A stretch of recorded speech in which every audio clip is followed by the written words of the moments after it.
platform must be survivable, must defend itself, and it also must be able to reach out and touch an enemy and provide an effect on the battlefield.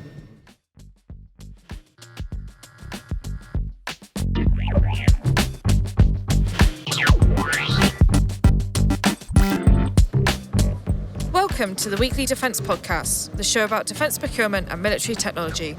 We are brought to you in partnership with our sponsor Nsammo, and I'm your host, Beth Maundrill.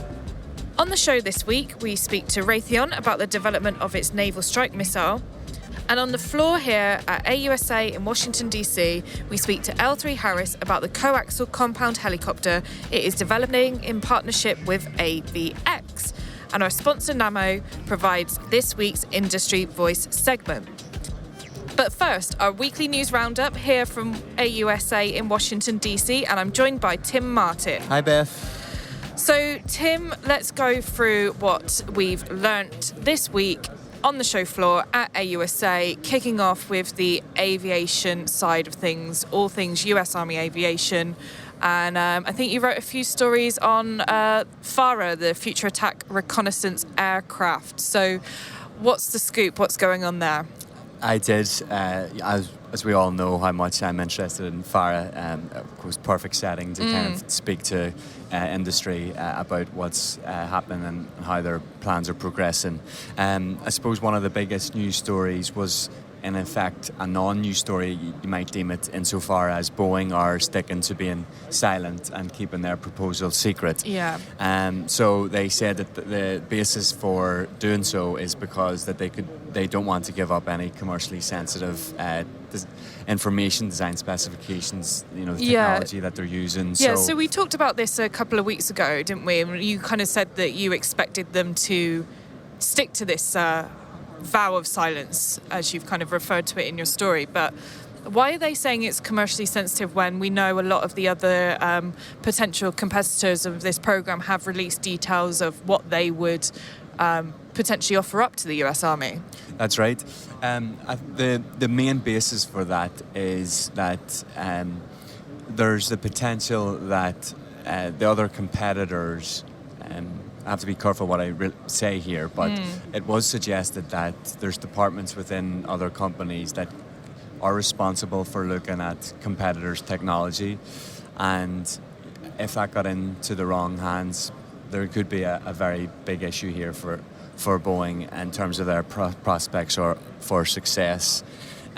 So, yeah, I think that's the party line as we're hearing, and I suppose beyond that, it's very difficult to really speculate as to if there is another issue at hand here for Boeing. Yeah. But in any event, there's good reason to believe that they will come forward with something eventually, because of course they've been given up to almost £800 million for this. So the US Army have seen fit to at least acknowledge that there's something in place here. There's something solid that Boeing have that they think could potentially work as a light attack aircraft going forward. So yes, there's, I suppose, a little bit of criticism from the trade press as to why Boeing aren't kind of prepared to speak up and elaborate a bit more on what they're doing. For example, I asked what the 800 million was being invested in, and I was given a response of we can't talk about that. Yeah. So that's the type of message that they're sending, and how difficult it is to get anything other than we can't talk about anything other because of commercially sensitive reasons. So what about the other competitors? There's a number of them obviously here on the show floor at AUSA. So they're being a bit more transparent with their offering. Yeah, that's right. So there was a bit of a buzz with Sikorsky's Raider X. Yep. So in effect, that's going to be an enlarged variant of the S-97, which has been in flight for the last 3 years. So that's quite an established development aircraft, isn't it? Yeah, definitely. And if you go a step further back than that, it's X2 technology that informed the design decision for the S-97, and then we now have the Raider X. So there's an increase in weight compared to the S-97, and there's a more powerful engine courtesy of the General Electric, the 901, which is being developed for FAL helicopters. So, it's I guess a small update on what what their overall roadmap is, because we always knew that it would be the S97 or some kind of modified S97 that would eventually become the Sikorsky's proposal. And you also have to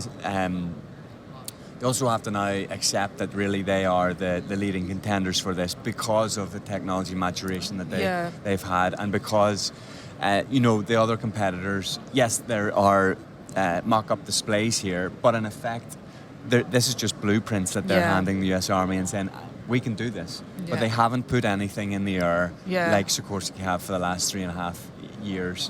And so whether the others have a harder time convincing the US Army, we'll soon find out, because we remember, as I said previously, the next down select decision is March 2020. Okay. And anything outside of FARA that was going on in the air that you think is worth highlighting? Definitely. I think the big one in terms of difficulties for a manufacturer is that Defiant, the SB-1 Defiant, which will be put forward for the future long-range attack aircraft programme, which is part of the JMRTD phase at present.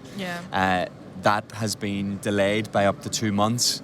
Okay, so that's been delayed, and that has an effect on the program itself and the flight testing, doesn't it? Yep. So if we get down to specifics, when in Q2 of 2019, earlier this year, Boeing and Sikorsky disassembled the propulsion system testbed, and the propulsion system testbed is used to inform decision making for test flights of the SB-1. So, for example, they'll put it through speed, lift and load assessments, and whatever data is gathered from that, they'll use to then move that out to the actual testing of the demonstrator that they have. So it's a very important piece of the jigsaw here for that program. But when they disassembled it, they found that there was an issue with a joint within the main gearbox. They said it was creeping.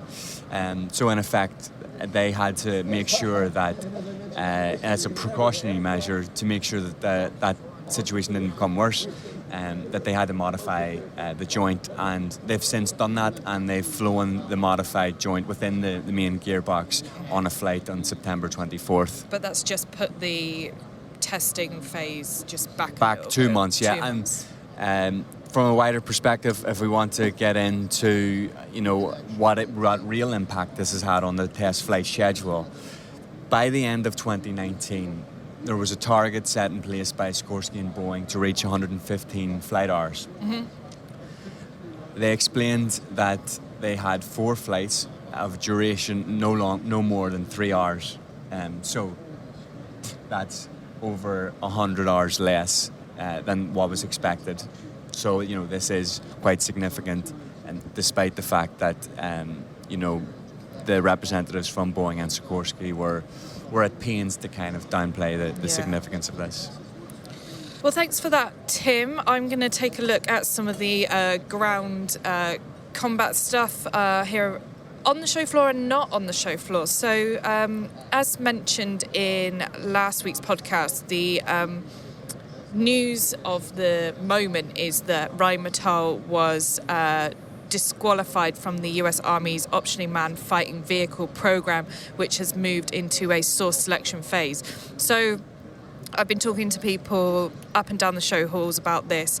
Had a really good conversation with Rheinmetall, who have said they're disappointed about the situation, but they still are keen that the Lynx KF41, which was their offering, could be a solution for the US Army, even though perhaps they have not been selected. What's worth noting is that the US Army will not confirm how many bids it received and what the nature of those bids are. So we don't have the US Army's official comment on how many bids were put forward in the end. However, General Dynamics, when I spoke to them, they said they submitted their bid with the vehicle on the 27th of September, so a few days before the 1st of October deadline. During a briefing on the next-gen combat vehicle by the cross-functional team, it was said that if the industry members were to meet all the threshold requirements, of which there's some 200 plus. It would be the greatest vehicle in the world. And when questioned by one reporter on whether the competition would be at risk because it now seems that it is sole source with General Dynamics being the only bidder, the US Army said that there are still ways they could introduce competition into a sole source environment, and they have done so before. But what it seems is that Rheinmetall, from their perspective, are kind of hoping that the US Army might re-look and re-evaluate how they proceed with the next-gen combat vehicle program so that Rheinmetall can have a look in. Also on the show floor, something that was actually here because, of course, the next-gen combat vehicles were not because of the stage of the program now, was a piece of the long-range precision fires effort. So this was an extended range cannon artillery, also known as ERCA, howitzer testbed. Now this was on the BAE Systems stand.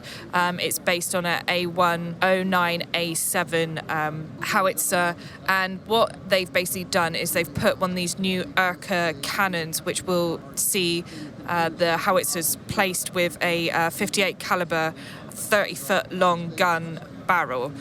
So the US Army have kind of said that the first prototype is in build. So from what I understand, what BAE is showing is a howitzer testbed, which is slightly different from the prototypes that they've been contracted to build. So the first prototype is now under build at Picatinny Arsenal, and what they're looking to do now is go into technology readiness level 6 demonstrations in January of this year. So this is all under the effort of the long-range precision fires, which will increase the lethality and the range of the US Army from the tactical level, which is the howitzers, all the way up to hypersonic launch and weapon systems.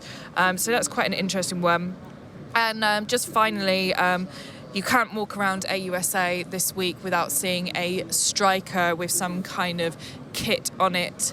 Both Leonardo DRS and General Dynamics are showcasing short-range air defense solutions on board the Striker vehicles as the US Army looks at an effort to fill that gap, which basically is seeing the need for something that can counter UAVs and that threat. That kind of seems to be the main rhetoric from the short-range air defence perspective. But this is a programme that we've kind of seen going on for quite a while.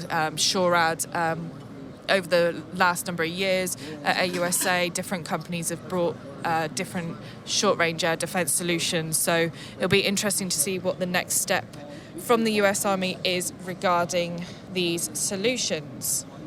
But thanks for that, Tim. And obviously, all of our news can be found on the Shephard Media website.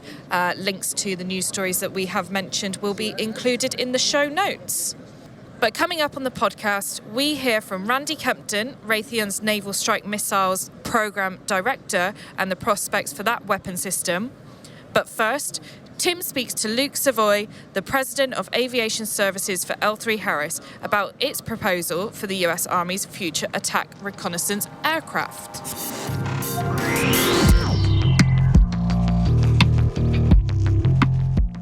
We wanted to take a short break into the podcast to tell you about Shephard Studio. Studio is our branded content offering, which gives industry a more creative way to tell their stories.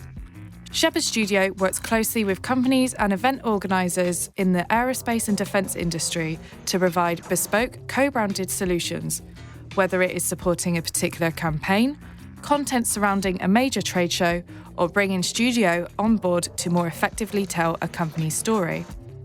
Studio has already been adopted by many of the major defence primes, including Raytheon, Northrop Grumman, and Viasat.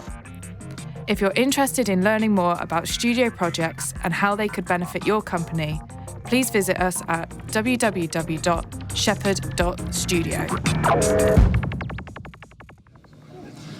I'm Shephard Media's Deputy Editor, Tim Martin, and I'm delighted to say that I'm joined by Luke Savoy, President of Aviation Services Sector with L3Harris. And you guys have brought today on static display at AUSA and the coaxial compound design for the FARA competition. So it's generated a lot of interest from trade press, certainly. There's 5 contractors now involved. Look, so what's the significance not only of bringing the aircraft to the show, but also some of the capabilities, and we'll get into that as we walk around the aircraft. Yeah, no, absolutely. We think it's very important to show maturity, both of technology, capability, and when you bring a full-scale, representation of what the conceptual prototype is, it really makes it very, very real. And it allows us to demonstrate in the actual aircraft environment the technologies that the government is looking for in this particular case. With what we're showing here, we really kind of show a lot of our discriminating capabilities as well. It's one to see a picture of certain things. It's another to be able to sit in the actual physical aircraft and go, this is what it feels like. This is what the modularity really is like. This is really how it compares to other things, etc. So we believe it's important to bring representative examples of what that is, and I'm glad to discuss various pieces of the technology that are here. Right, and maybe if we begin then, we're sat beside the weapons station of the aircraft in particular. There are missiles on display here, and can you tell us the importance of survivability and kind of arming the helicopter, keeping it safe, so to speak?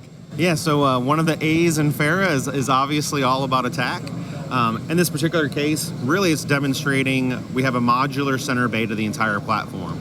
We're showing here that one of the configurations of that bay is an articulated arm that basically extends out a 4-pack of Hellfire missiles. But the reality is, and according to the specifications of the government, is really to provision for a volume of space that any number of things could go in, from air-launched effects to various weapons, rockets, to Hellfires. What we're showing here is actually one of the smaller things that we can actually fit in there. But the platform must be survivable, must defend itself, and it also must be able to reach out and touch an enemy and provide an effect on the battlefield. And if we think maybe about past generations of light attack aircraft, particularly for scout helicopters, there's always been a focus on tail rotors, I guess, and capabilities that haven't worked in the past. So how do you guard against kind of getting it right this time around, and particularly given that you have a compound coaxial design? That's kind of the big thing about this. Absolutely. I mean, the Army likes to call it the knife fighter. I have personal experience having been a pilot myself in the military. I've watched urban environment helicopters pick up a wire on their tail as they rotate inside of a tight confined alleyway space or on top of a roof, etc. Our design really limits that footprint. We don't have a tail rotor out there because of the coaxial design. We use a ducted fan technology that allows us to get to the speeds that we get without putting a gigantic pusher prop on the back. We're able to put the fans on the side of the platform, which really reduces the footprint of the platform to where we are within the 40 by 40 parameter. We're not longer. We're within the same footprint of our rotor system, which gives us the ability to turn and pivot without the worry of picking up something on the back of the aircraft. Okay, and if we maybe move on to then some of the technology within the cockpit, then fly-by-wire technologies, presumably that's automated takeoff and landing and things of that nature. How important is that to the pilot? Yeah, I think fly-by-wire is incredibly important. With an armed scout type of role, in the advancements in sensors, etc., there's a lot of workload that gets put on the crew. And on top of that, then, fly-by-wire allows us to get to very high performance of the platform, but then allows us to bring some automation types of effects, whether it's auto-rotate, position hold, etc., that reduces the crew workload, allows them to focus on their sensors, focus on the outside of the aircraft versus on the inside of the aircraft. And those technologies are critical, and we're bringing those to bear on this platform.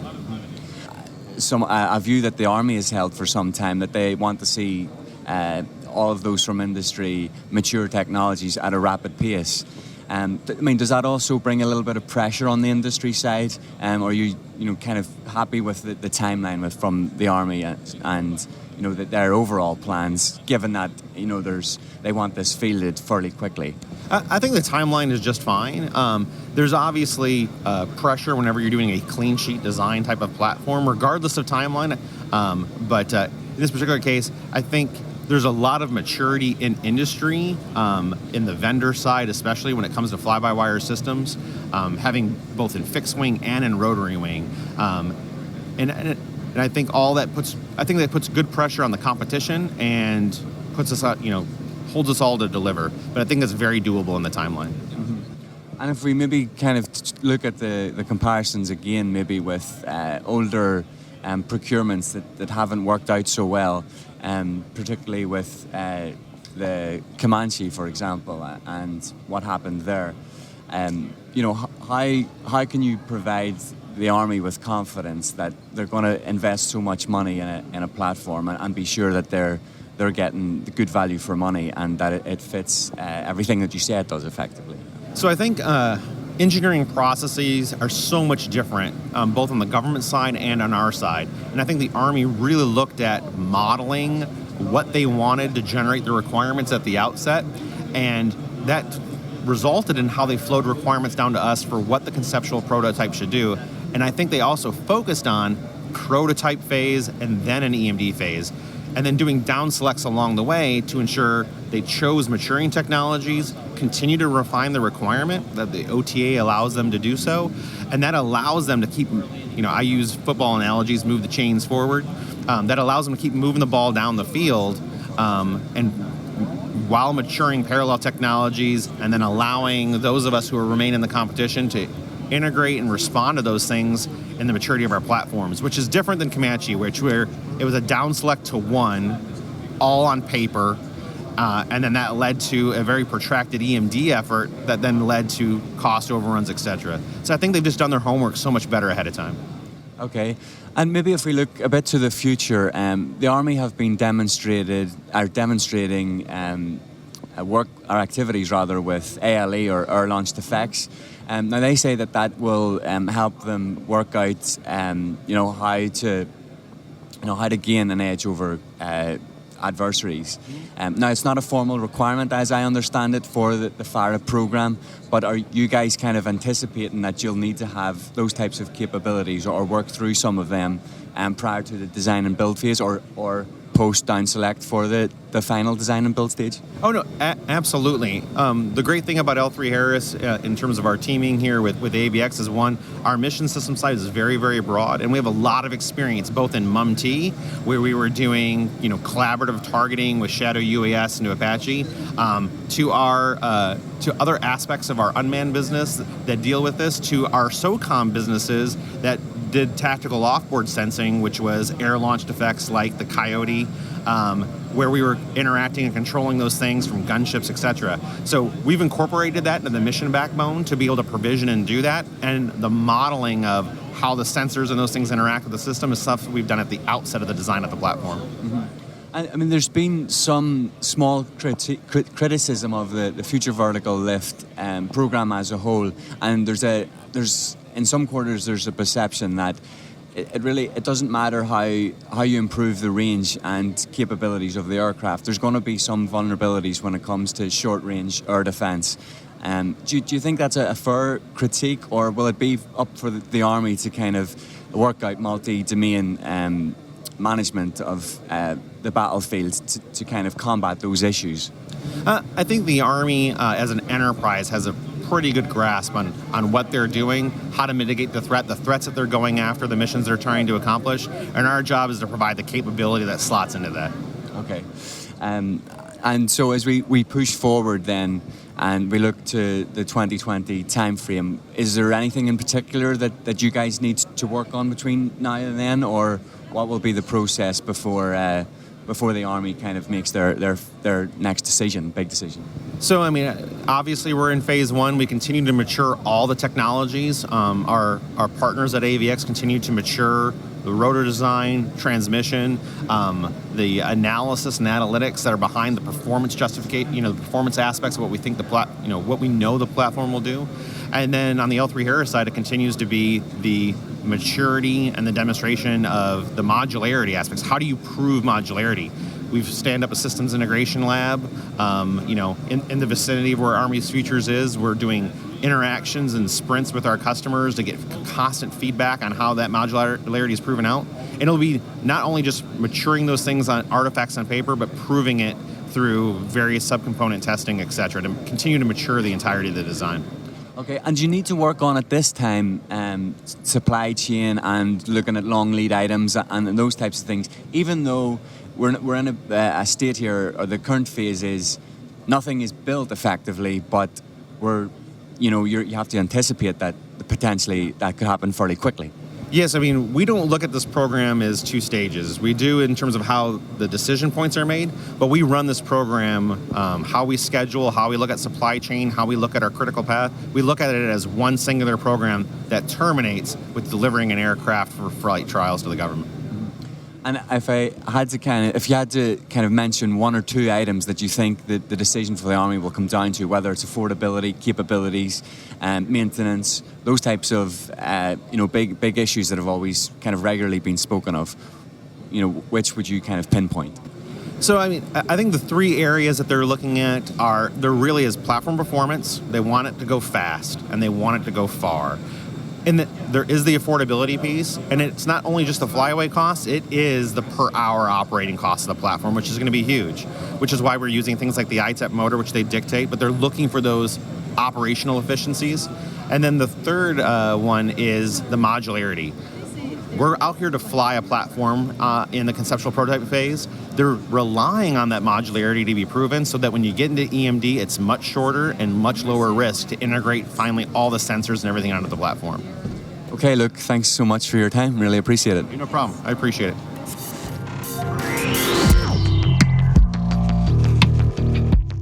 If you're a fan of the Weekly Defence podcast, then you're going to love our new podcast series on Five Eyes connectivity.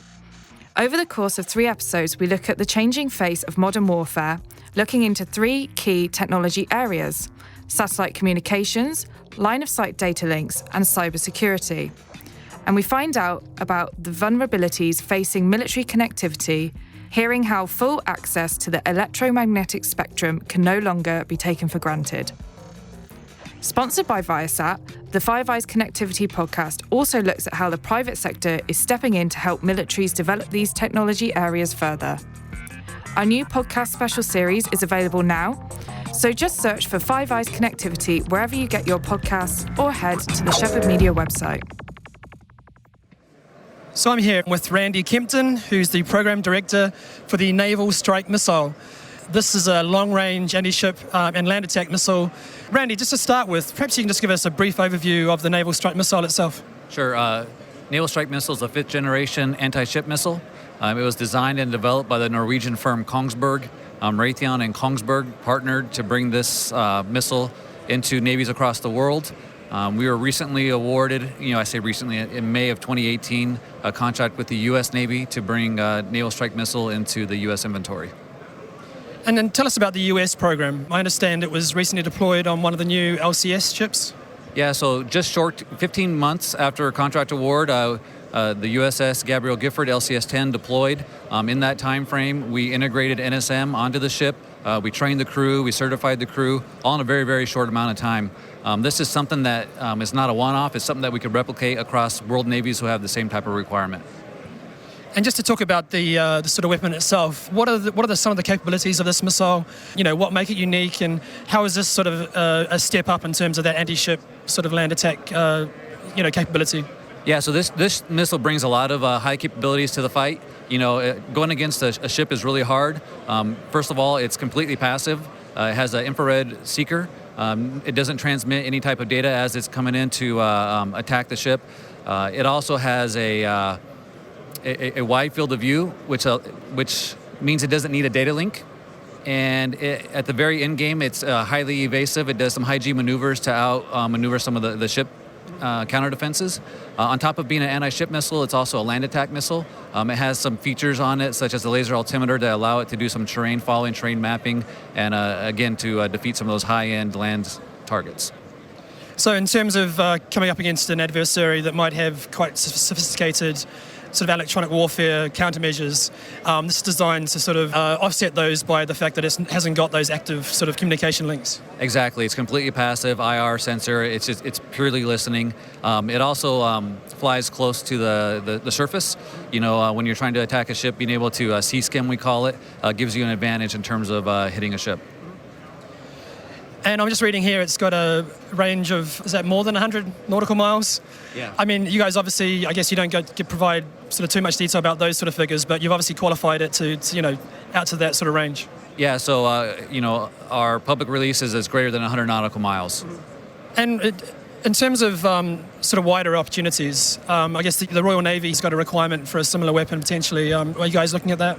Yeah, we're definitely taking a look at that. It's called the ISSGW, Interim Surface-to-Surface Guided Weapon. There's a PQQ out. That's part of the Navy, the UK acquisition. PQQ stands for Pre-Qual Questionnaire. It's due next week.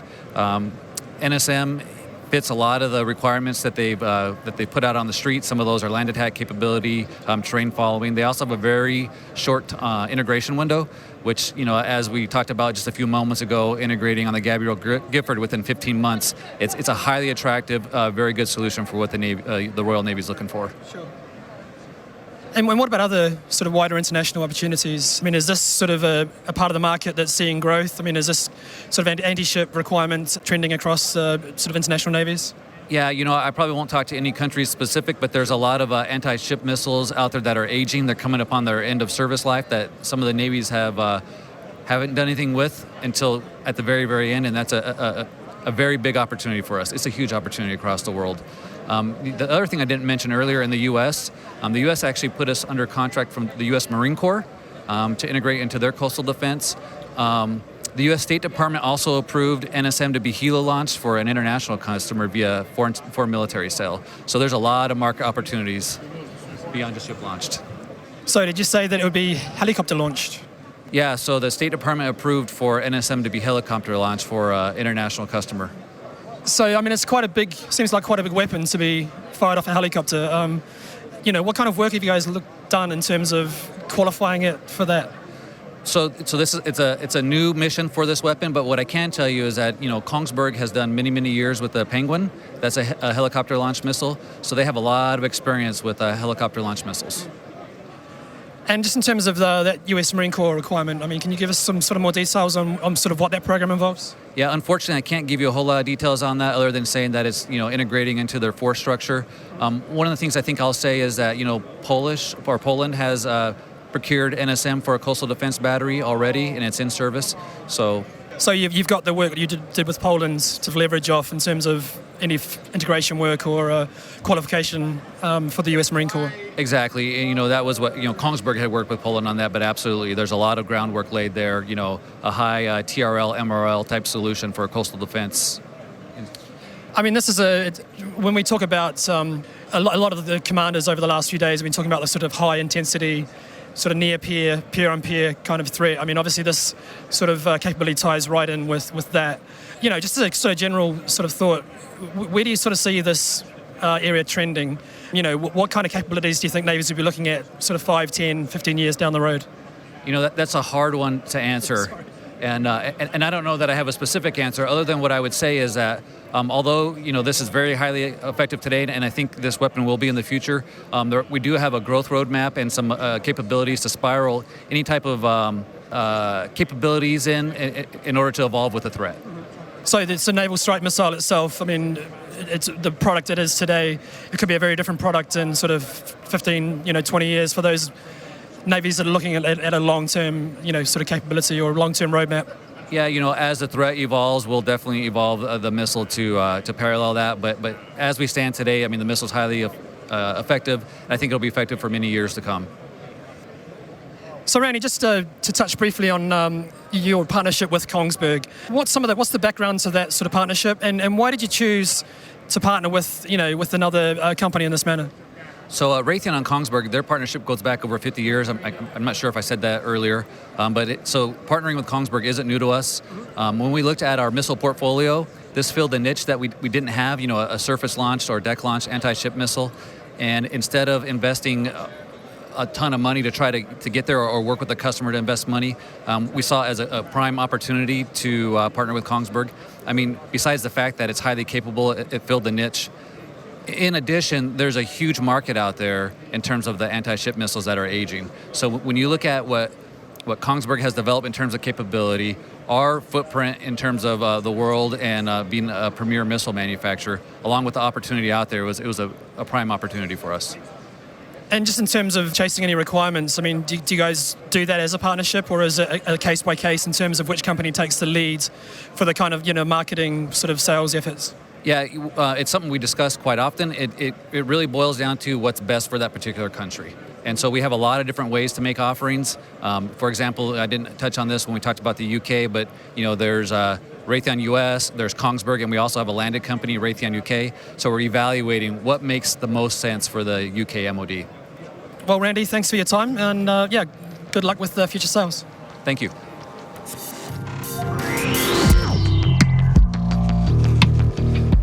Welcome to this week's Industry Voice, brought to you in partnership with our sponsor, Nsammo. I'm Tim Martin, Shephard's Deputy Air Editor, and I'm delighted to say that I'm joined by Andrew Lund, who is Nsammo's SVP of Communications. Andrew, we're on the show floor of AUSA in DC, always an event that industry look to showcase new technologies and capabilities to the US Army, of course.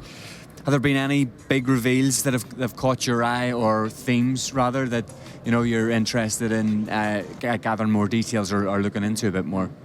Well, I think what's interesting about AUSA this year is that for the first time in a while, you actually do have news. You actually see there are new programs that are driving innovation again. You see that there are new prototypes, there are new products and systems coming out, and that's really interesting. What I think is most striking is on the unmanned side. So unmanned ground vehicles that are going to carry weapons, not just logistics capabilities. I think the most extreme example is Textron's the Ripsaw M5, which they unveiled yesterday, which I think is an interesting concept vehicle.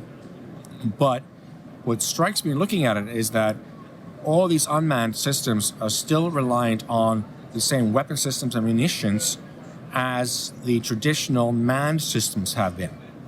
And it strikes me that there will be an opportunity here in a couple of years to look at some sort of alternative systems that are more suited to unmanned platforms.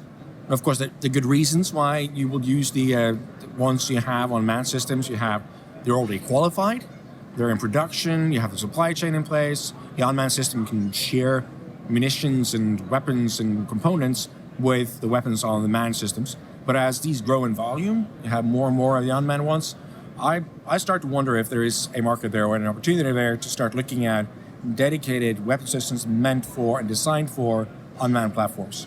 And if they eventually become fielded, then how does this change the battle space? Well, exactly. That's the question is. I mean, what will be the requirement for smaller for unmanned systems? The only ones I've seen so far that are kind of specially designed for unmanned systems is a couple of air-to-ground munitions, smaller ones, small precision-guided air-to-ground munitions that are meant to. I mean, there's no point putting a big payway on an unmanned aerial vehicle if that vehicle is just meant to have a much smaller tactical role. You can even be looking at. I've seen some concepts of small unmanned aerial vehicles having been fitted with a small shape charge inside. So at that point, it's going to be disposable, but that's how it would solve its mission if we ever release a weapon and use that shape charge inside.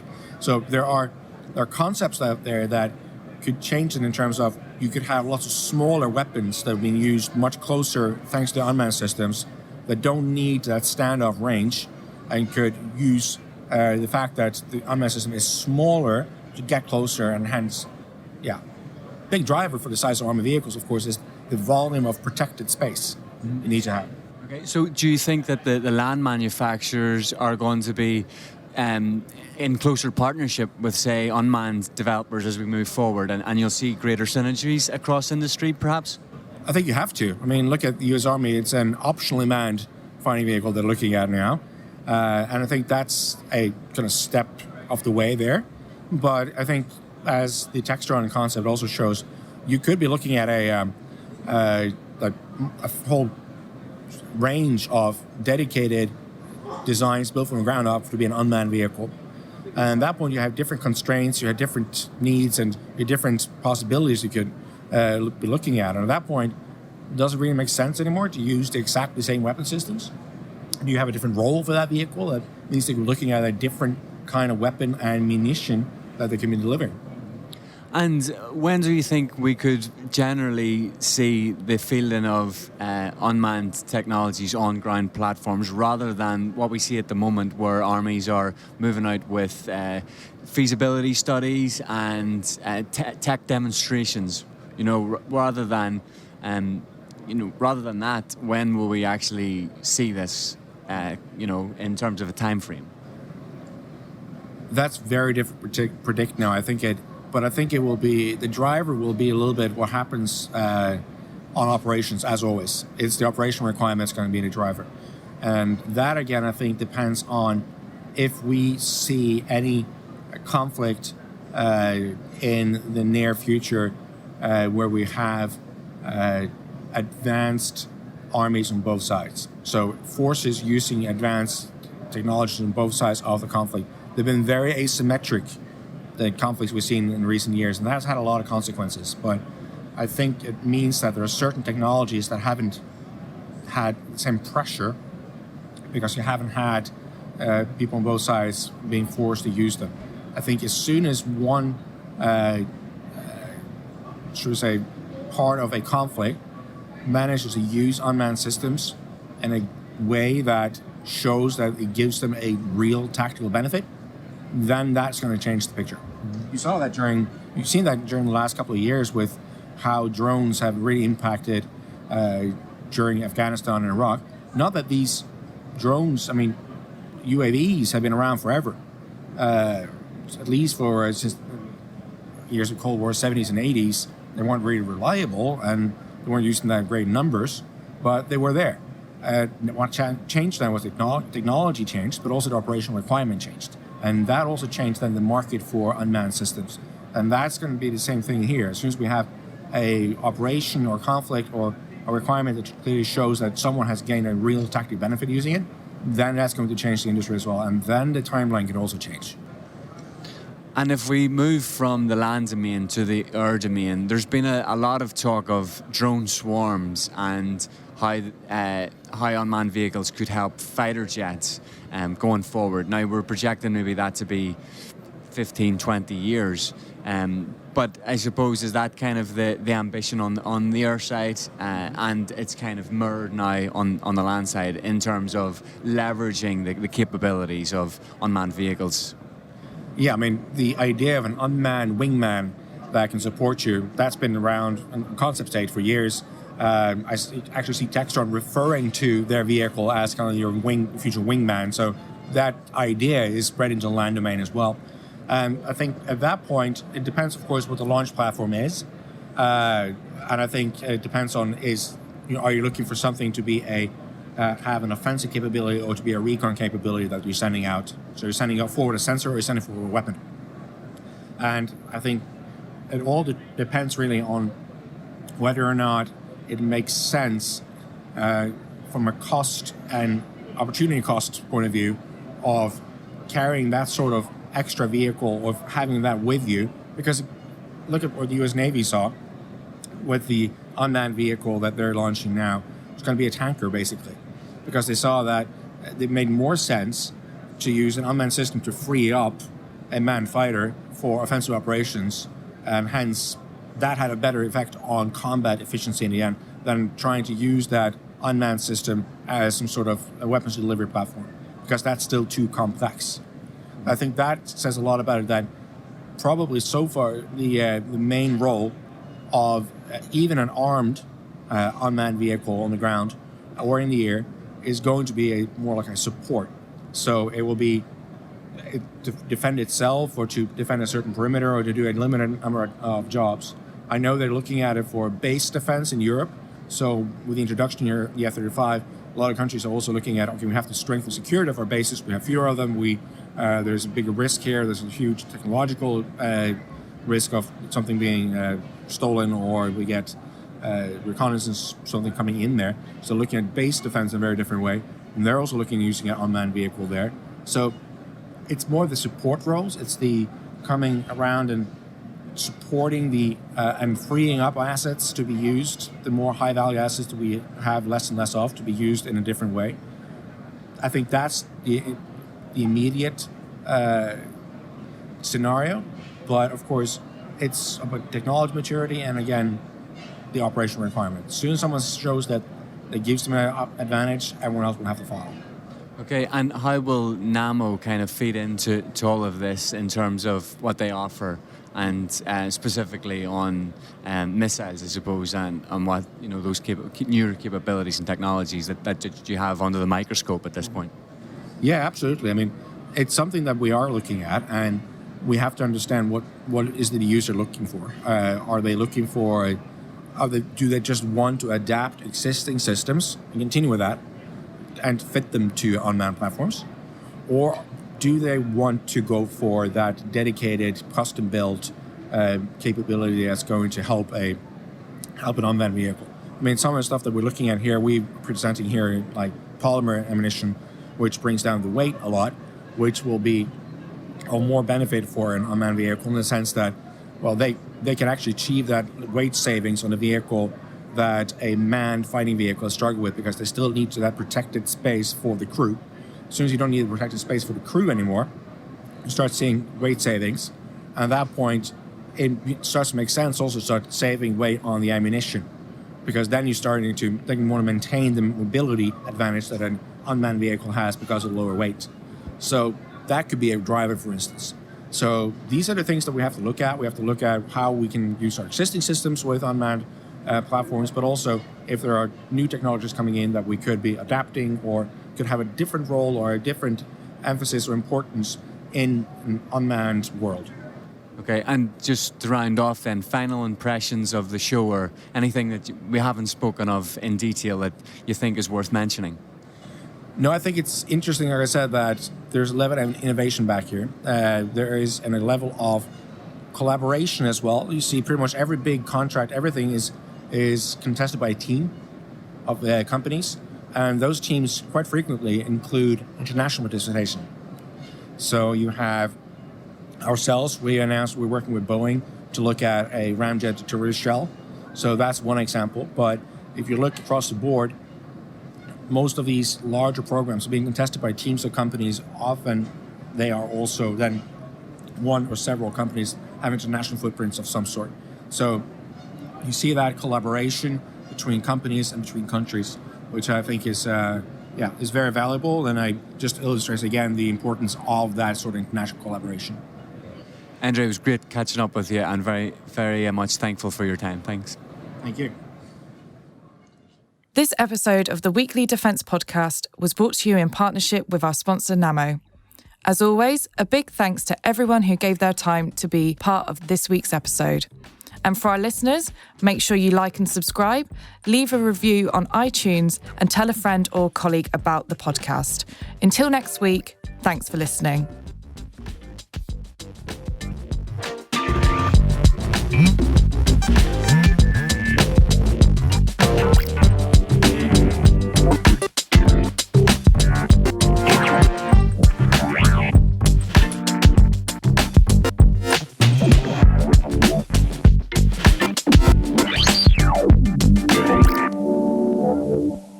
And I am joined by Tim Martin.